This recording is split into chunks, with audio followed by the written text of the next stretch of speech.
SR24 news Maharashtra मध्ये आपलं स्वागत आहे।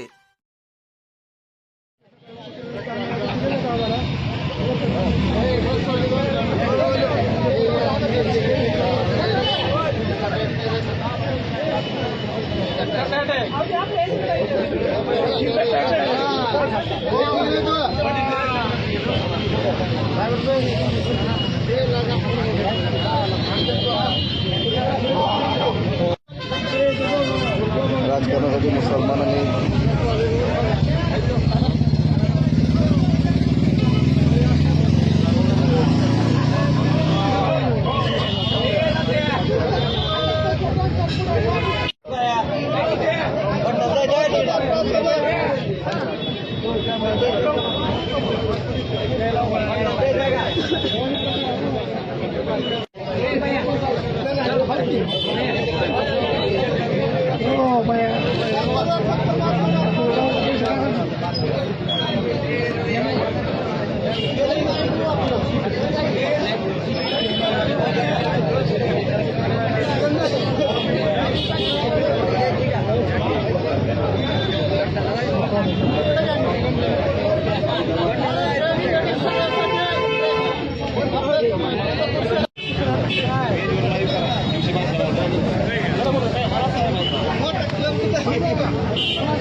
बोर्ड नीचे लो नीचे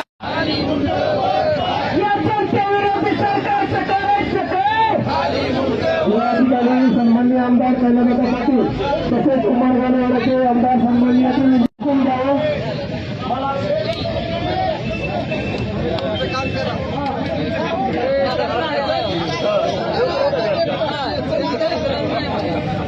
भ्रष्टाचारी मंत्री, रमी खेळणारे मंत्री, जादूटोना मंत्रिपदासाठी जादूटोना करणारे मंत्री आणि अनेक भ्रष्टाचारी आमदार यांच्या विरोधामध्ये शिवसेना उद्धव बाळासाहेब ठाकरे पक्षाच्या वतीनं या ठिकाणी जन आक्रोश मोर्चाचं आयोजन करण्यात आलेलं आहे।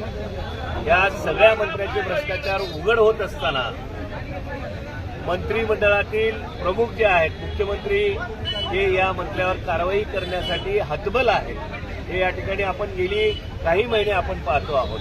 शेतकऱ्यांच्या विरोधी बोलणारे मंत्री असतील, मंत्रिमंडळामध्ये रमी खेळत बसणारे मंत्रिमंडळ असतील, त्यांना खेळता चांगलं येतं म्हणून क्रीडा मंत्री केले आणि महाराष्ट्रातल्या राजकारणातील अतिशय दुर्दैवी ती घटना आहे। माजी मंत्री R.R. रामा पाटील यांनी डान्स बारवर बंदी आणली आणि त्याच खात्याचे राज्यमंत्री असणारे आज त्यांच्या मातोश्रीच्या नावावर डान्स बार चालवतात। ही अतिशय धिक्काराची गोष्ट आहे। आपण या ठिकाणी सर्वांच्या माध्यमातून या सगळ्याचा निषेध मुख्यमंत्र्यांपर्यंत पोहोचवण्यासाठी जन आक्रोश मोर्चाचं नियोजन या ठिकाणी केलेलं आहे।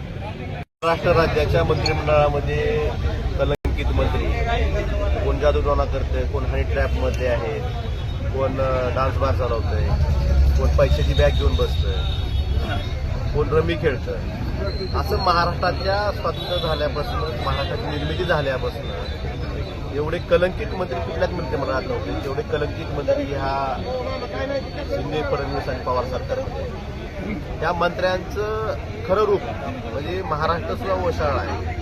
महाराष्ट्रात सर्वसामान्य माणसांना लाज वाटते की अशा प्रकारचे आपण मंत्री आपल्या मंत्रिमंडळात आहेत। मग अशा मंत्र्यावर कारवाई करायचं धारिष्ट्य मुख्यमंत्री का दाखवत नाही? त्यांची का हिंमत नाही की त्यांना मंत्रिमंडळातून बाहेर काढायची? हा प्रश्न विचारण्यासाठी हा जनआक्रोश आंदोलन हे शिवसेनेच्या वतीनं पूर्ण महाराष्ट्रामध्ये आमची मुख्यमंत्र्यांना विनंती आहे, आता तरी म्हणजे सर्वसामान्य माणसाला तुम्हाला असं मतदान केलेल्या माणसाला शरम वाटेल अशी कृत्य मंत्रिमंडळात सहकार्य करत असतील तर त्यांना मंत्रिमंडळात ठेवण्यासाठी तुमची कुठलीही अडचण आहे, अशी कुठली अगतिकता आहे, बहुमत जर तुम्हाला स्पष्ट आहे, कुणाचीही आवश्यकता नसताना अशा कलंकित मंत्र्यांना मंत्रिमंडळात ठेवण्याचं कारण काय हे मुख्यमंत्र्यांनी महाराष्ट्राच्या सर्वसामान्यांना सांगणं गरजेचं आहे. आणि ह्या गोष्टी समोर आणण्यासाठी पण आज महाराष्ट्रावर जे आंदोलन चालू आहे त्या प्रकारचे जनाक्रोश आंदोलन आज धाराशिव येथे जिल्हाधिकारी कार्यालयासमोर करण्यात आलं. तेलंगणाच्या धर्तीवर ऑनलाईन रमीला बंदी घालावी असा प्रश्न विचारला होता महसूल मंत्री चंद्रशेखर बावनकुळे यांना. मात्र राज्याला ऑनलाईन रमीपासून महसूल मिळत नाही असं ते म्हणतायत. आपण कसं पाहता याच्याकडे? काय नेमकी आपण विधानसभेत त्याच्यावर आवाज उठवला होता, काय मिळत नाही म्हणजे आता हे हास्यास्पद आहे. यात मग कशासाठी ह्याला बंदी नाही ह्याचं उत्तर दिलं गरजेचं. महसूल मिळत नाही ना राज्याला, तर मग बंदी का नाही? तेलंगणासारखं राज्य घालतात, सिक्कीमसारखं राज्य बंदी घालतात, मग महाराष्ट्रात बंदी का घातली जात नाही? कारण महसूल मंत्र्यांची यावं तर सरकारने द्यावं. एका बाजूला राज्य सरकार म्हणतं केंद्राच्या अधिकारातला आहे, केंद्र सरकार म्हणतं राज्याचा अधिकार आहे. तेलंगणासारखं राज्य त्यांनी कसा कायदा आणला याचा अभ्यास करणं गरजेचं आहे ना. आणि महसूल मिळत नाही तर बंदी का नाही हाही प्रश्न सर्वसामान्यांना पडतो. मग सर्वसामान्य कुटुंब उद्ध्वस्त होण्याची तुम्ही अजून किती उद्ध्वस्त वाट बघणार आहे?